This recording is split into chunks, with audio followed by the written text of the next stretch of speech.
Hi hello friends, ఎలా ఉన్నారండి? నేను మీ పవిత్ర ఈశ్వర్ అండి. చూడండి, నేను మా కృషి పాప ఇంకా మా ఫ్యామిలీ మొత్తం ట్రిప్కి వచ్చేసాను.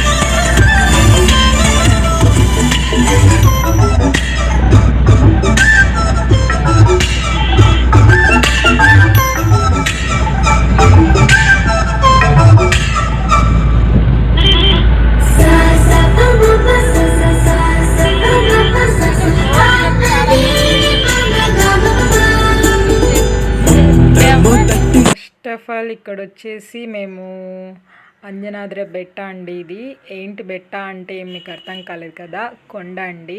ఇది వచ్చేసి కొండపైన ఆంజనేయ స్వామి ఉన్నారని అంజనాద్రి బెట్ట అంటారండి. సో అక్కడి నుంచి కొంచెం దూరం నడుచుకుంటూ వెళ్ళాలి. సో అక్కడి నుంచి ఇంకొంచెం ముందుకెళ్తే మెట్లు వస్తాయండి.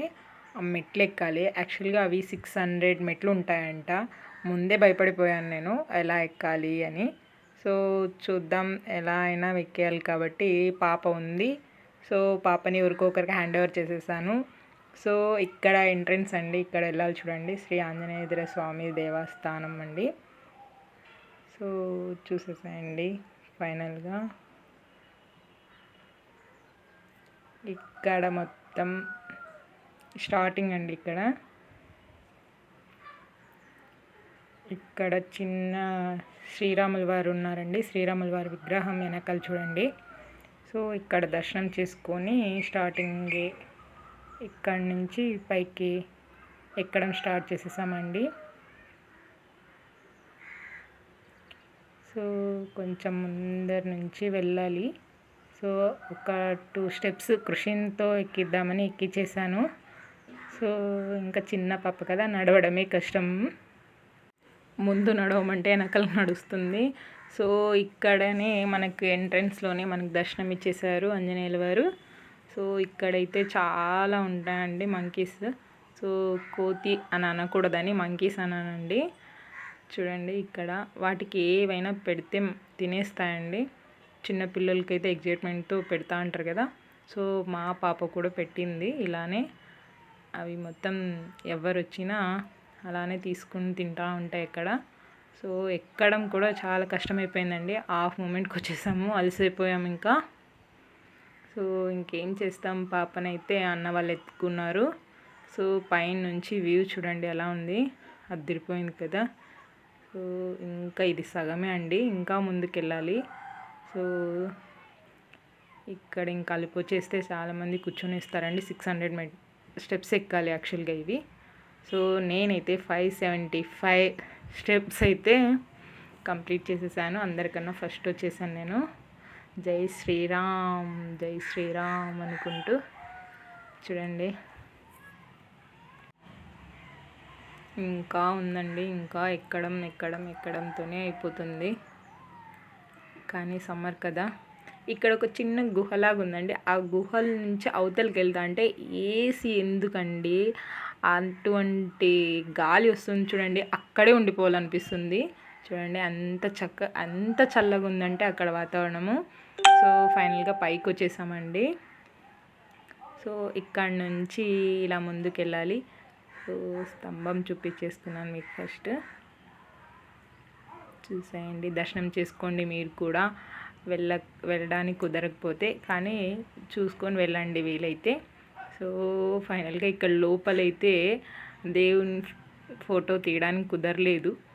సో వీడియోలోనే కొంచెం చూపించేస్తున్నానండి. చూడండి, దర్శనం చేసుకోండి ఆంజనేయ స్వామి వారిని.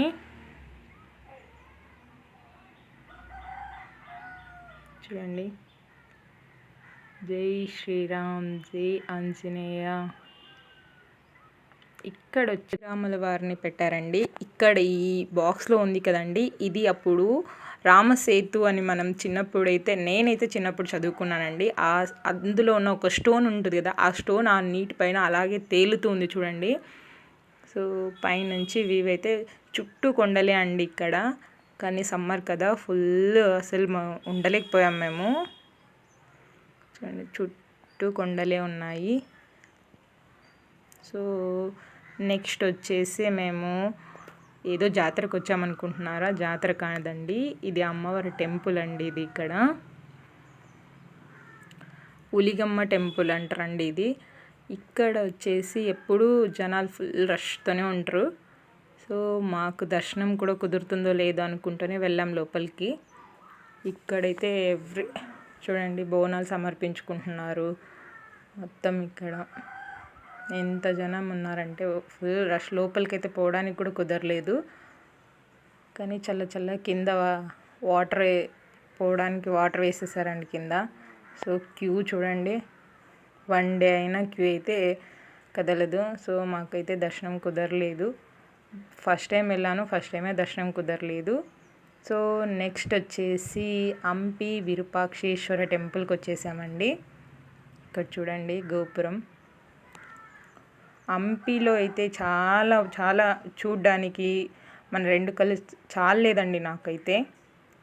సో చూడండి ఇక్కడ ఇంకా పున్నమి రోజు ఇక్కడ వ్రతం ఉంది, దానికి సిద్ధంగా ఉన్నాయి 2 ఇక్కడ రెడీ చేసి పెట్టేశారు. విరూపాక్షేశ్వర దేవస్థానం అండి. లోపలికి వెళ్ళడానికి ఎంట్రన్స్లోనే పైన చూపిస్తున్నాను చూడండి మీకు ఎంత ఉన్నాయి, పెద్ద స్తంభాలు. అసలు తల ఎత్తలేం, పడుకొని చూడాల్సిందే ఇంక ఇక్కడ నుంచి. సో ఫస్ట్ నందీశ్వరిని దర్శనం ఇచ్చేశారు. లోపల చూడండి అన్ని పెద్ద స్తంభాలే అండి. హంపి చూడాల్సినదే అనమాట. సో ఇంట్రెస్ట్లోనే చూడండి ఇక్కడ ఎంట్రన్స్లోనే మొత్తం. సో మీకు ఇంకొకటి ఇక్కడ ఏం చూపిస్తున్నానంటే ఎలిఫెంట్ ఉండే ప్లేస్ అండి ఇది. ఇక్కడ ఎప్పుడు ఎలిఫెంట్ ఉంటుందంట. ఇది చాలా ఇయర్స్ నుంచి ఉంది. కానీ ఇక్కడ ఉన్న అబ్బాయిలంతా లక్ష్మీరా నేను అనంతపురం నుంచి వచ్చాను, బెంగళూరు నుంచి వచ్చానని చాలా జోక్స్ చేస్తారు. సో ఇక్కడ చూడండి అది మాత్రం కదలలేదు అక్కడి నుంచి. సో ఇక్కడ చూడండి ఒక పాట్ ఎలా ఉందంటే సేమ్ కొబ్బరి చిప్ప ఎలా ఉంటుందో అలా ఉంది. సో ఇక్కడ ప్రతి ఒక్క స్తంభానికి ప్రతి ఒక్క బొమ్మ ఉందండి, అంటే స్టాచ్యూ. చూడండి ఎలా అంటే హ్యాండ్తో అసలు చెప్పలేమండి, అసలు అంత చక్కగా ఉన్నాయి ఇక్కడ ప్రతి ఒక్కటి. సో ఎంట్రన్స్లోనే చూపించేస్తున్నాను. అమ్మవారండి ఫస్ట్ మనకి భువనేశ్వరి దేవి అమ్మవారి దర్శనం అండి ఇక్కడ. సో ఇక్కడ నుంచి లోపలికి వెళ్ళాలండి. లోపలికి వెళ్తే విరూపాక్షేశ్వర స్వామి దర్శనం ఇస్తారు. అక్కడ ఫోటో తీయడానికి కుదరలేదు మనకు. సో ఇక్కడ చిన్న దేవస్థానాలు. అలాగే కొంచెం ముందుకు వెళ్తే అన్నదానం ఉందండి. సో ఇక్కడ నుంచి లోపలికి వెళ్ళాలి. ప్రసాదం దొరకడమే కష్టం ఇక్కడ. సో ఆ పుణ్యం ఉండాలి.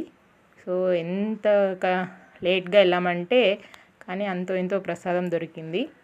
సో ఇక్కడ ఏదో మీకు చూపించాను అనుకుంటున్నారా? ఇక్కడ చూడండి మీరు, చాలా అద్భుతం అంటే అద్భుతం అండి ఇక్కడ ఒక హోల్ నుంచి ఆ వెంటిలేషన్ ద్వారానే మనకు గోపురం నీడ అనేది రివర్స్లో కనిపిస్తుంది చూడండి ఇక్కడ. ఇది చాలా విశేషమైనదే అండి ఇక్కడ హంపిలో. సో ఇక్కడ ఎంట్రన్స్ ఇత్తలు వచ్చేస్తే కోనేరు దగ్గరికి అండి. చూసేయండి ఇక్కడ అందరూ మన పల్లెటూరులో చాలామంది చూస్తూ ఉంటారు, కానీ మనకు అక్కడ చూస్తేనే మంకీస్ని చూస్తేనే ఆనందం అన్నమాట. సో అందరు అక్కడ దర్శనం ఇచ్చుకున్నారు. సో కోనేరు అండి, అడుగు కూడా పెట్టలేము ఎందుకంటే అంత ఎండ ఉంది. అసలు అంత వేడికి మనం కిందకు కూడా అడుగు పెట్టలేమండి, అంత ఇదిగా ఉంది అక్కడ. ఇక్కడ వచ్చేసి ఇది ఒక కోనేరు అండి. సో ఇక్కడ స్నానాలు అన్నీ ఉంది ఇక్కడ. సో బోటింగ్ కూడా ఉందండి ఇక్కడ, బోటింగ్ వెళ్ళొచ్చు ఇక్కడ. సో వాటర్ కొంచెం తక్కువ ఉంది సమ్మర్ కాబట్టి. సో ఇంకా రిటర్న్ వెళ్ళిపోదామంటే నాకు ఈ పాప కూడా స్నానం చేద్దామని పడుతుంది. ఇక్కడ చూపించిస్తున్నాను చూడండి, ఇవి చాలా అంటే చాలా బాగున్నాయి. ఇవి మొత్తం హ్యాండ్మేడ్ అండి. చూడండి మొత్తం వ్రతాలండి ఇవి. ఎలిఫెంట్, బుద్ధాస్ చూడండి ఎంత చిన్నవి. అసలు ఒకటి కాదు, ఏది దాన్ని మిస్ కాకుండా తీసుకొచ్చేద్దాం అనిపించేసింది నాకు. సో అక్కడి నుంచి మేము ఇక్కడ వచ్చేస్తే గణపతి విగ్రహం ఉందండి. ఇక్కడ ఉన్న గణపతి పేరు వచ్చేసి సాస్వేకాళ గణపతి అంటారు. సాసివే కాಳು అంటే తెలుగులో వచ్చేసి ఆవాలు ఉంటాయి కదండి అది. సో చూడండి, కానీ ఆ సైజులో ఉంటుంది అనుకున్నాను యాక్చువల్గా. లేదు, చాలా భారీ సైజులోనే ఉన్నారు విగ్రహం చూడండి. సో కొంచెం ముందుకెళ్తే అప్పట్లో ఇక్కడ వచ్చేసి మనం అరువు అంటారు కదండి, అలా అరువు అనమాట ఇది. సో అరువు చూపించేస్తున్నాను. ఇది వచ్చేసి సన్ పాయింట్ అని ఇచ్చారండి ఇక్కడ. మొత్తం వ్యూ లొకేషన్ అండి ఇది.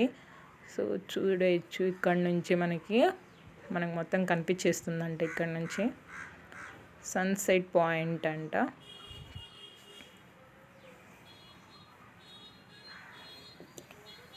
ఇక్కడ నుంచి మొత్తం అండి ఎటు చుట్టుపక్కల చూసినా ప్రతి చుట్టుపక్కలలో చిన్న చిన్న దేవస్థానాలు ఉన్నాయండి. గోపురాలు చూడండి, మొత్తం అప్పటి కాలంలోటివి అండి ఇవి.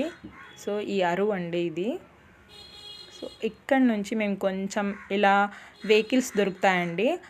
కొంచెం ముందుకు వెళ్ళడానికి 1 కిలోమీటర్ వెళ్ళాలి. అది ఎందుకు వెళ్తున్నామంటే ఇక్కడ వచ్చేసి హంపి వ్రతం అనేది ఉంటుంది కదండి. మామూలుగా నోట్ పైన ఉంటుంది ఆ నోట్ పైన ఉండే వ్రతాన్ని చూడడానికి మనం వెళ్తున్నాము. వ్రతం అంటే ఏంటనుకున్నారా, తేరు అంటారు కదా అది. ఆ తేరు వచ్చేసి అప్పట్లో రాళ్ళతో వ్రతం తేరు చేశారంట. ఆ తేరు మీకు చూపిస్తానండి. ఇక్కడ చూడండి, చుట్టుపక్కల మొత్తం ఇవి ఉన్నాయి కదా. ఇక్కడ వచ్చేసి సప్తస్వరాలు వింటారు కదా, అలా వినడానికి ఇక్కడ ఈ స్టోన్లో ఉందంట అండి. ఇక్కడ ఇవి వచ్చేసి ఇక్కడ మొత్తం చుట్టుపక్కలంతా కళ్యాణ మంటపాలు అంటారు కదండి, అలా మంటపాలంట ఇవి. అప్పట్లో ఇక్కడ మంటపాల్లో కూర్చునేవారంట. సో వ్రతం అంటున్నాను కదా, చూసేయండి.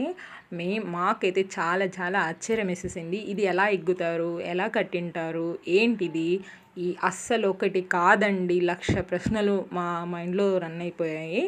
చూడండి ఎలా ఉందో. నచ్చితే లైక్ చేయండి, ప్లీజ్ సబ్స్క్రైబ్.